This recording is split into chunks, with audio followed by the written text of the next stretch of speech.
Mga kapuso, kahanga-hanga ang determinasyon ng apat na magkakapatid. Sa bulan po ito sa lalawigan ng Sorsogon. 12 sapa, 3 bundok at ilang bangin ang kailangan nilang tahakin para makarating sila sa kanilang paaralan. At hindi pa yan, kasabay ng pagkahaba-haba na kanilang nilalakad, naglalako pa sila ng gulay at niyog. At yun ay para may pambili ng pagkain ang kanilang pamilya. Nakatutok si Sherian Torres.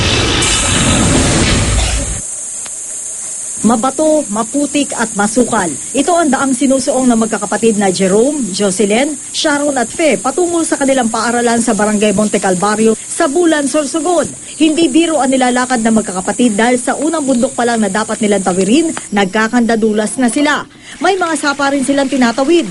Dinaraanan din nila ang mga naglalakihang bato at makikipot na lagusan. Sa kabuuan, 12 sapa, 3 bundok at ilang bangin ang dapat nilang tahakin para makapag-aral.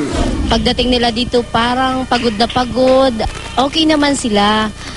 Compare mo naman na sa araw-araw na pumapasok, madali naman sila matuto.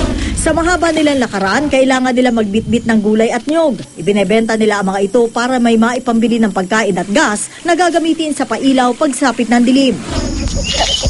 Ang mga high school students na ito naman, 3 oras ang nilalakad para marating ang Mabulot National High School sa Tagkawayan, Quezon. 3:00 pa lang na umaga, gising na sila para simulang tawirin ang matatarik na bundok. Sinusuong nila ang peligro ng paglalakbay, bit-bit ang pag-asang bubuti balang araw ang kanilang buhay sa tulong na edukasyon.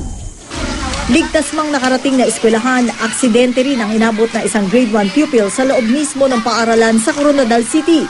Palabas na ng silid-aralan ang batang estudyante para sa flag ceremony na makagat ng isang asong nakapasok sa eskwelahan. Isinugod sa pagamutan ng bata. Hinigpitan ngayon ng eskwelahan ang pagbabantay para hindi na maulit ang insidente.